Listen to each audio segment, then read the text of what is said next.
3 signs that you don't have the willpower to fight. This topic's a double-edged sword. How do you break someone else's willpower? So keep watching. My opponent is losing the will to fight.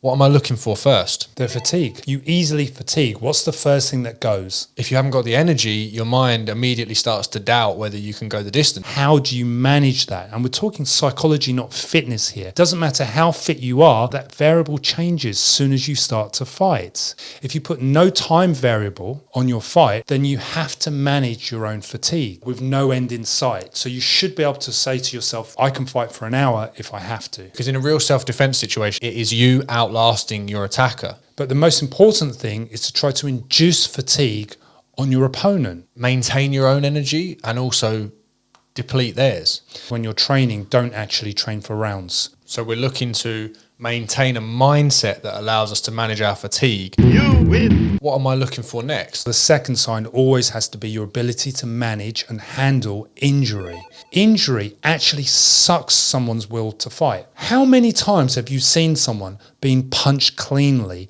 and they lose their will to fight? If I'm hurt, my body goes into a response. It's the shock. It's not a case of I'm impervious to injury. It's a case of how do I handle How an do I injury? respond to it? Yeah, exactly. Okay. You might get, for example, punched in the ribs and you do feel pain. There's no doubt about it. Some people lose their will to fight on feeling that pain. Because it puts them into this feeling of, I am finite, I am going to be broken, and I can't overcome this person who is harming me. And if you add fatigue to that as well, you've now got another layer that's actually going to damage your willpower. And one of the things you will notice is the light or the fire in that person's eyes disappears. It just goes. They just don't want it anymore. When I'm exhausted and somebody inflicts harm on me, I can sense that these things are adding up to me ultimately losing the hope, which I guess kind of correlates to willpower, where I suddenly have doubt in myself. Doubt is one thing. It's a very strange phenomenon to see. And this is where acceptance comes into play. You have to accept that you may get hit and you will feel pain. Accept it, suck it in is always the best advice you can get when it comes to dealing with injury. The third sign has to be you lack a reason to fight.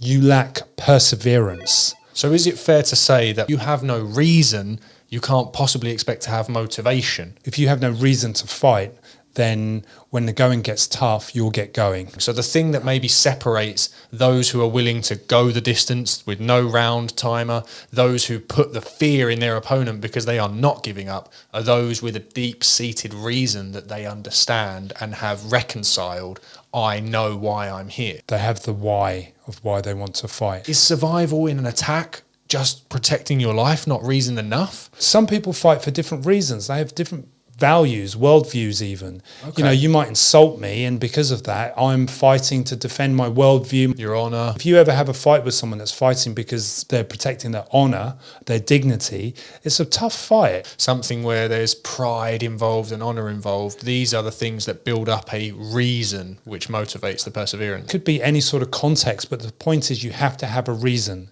to fight. And in a self-defense situation, my reason would be to go home to my family, to see my family, and for them not to be at my funeral. And we have to also take into account, because we're talking about this double-edged sword here, that the reason somebody may be attacking us is desperation, lack of resources, mental health issue, something like that, where these people have a reason that is perhaps so motivating that their perseverance is going to be deadly to us. So we have to ultimately carry with us a really, really core reason that we can always look to when we do feel fatigued and injured and questioning our reason. So the takeaway is whoever wants it more, whoever is able and has the will to manage their fatigue, who can put aside pain and injury, who digs into the reason of why they need to prevail in a confrontation. Those are the defining factors of what actually instills your will to persevere and to prevail in a confrontation. And it's all psychology. Thanks for watching.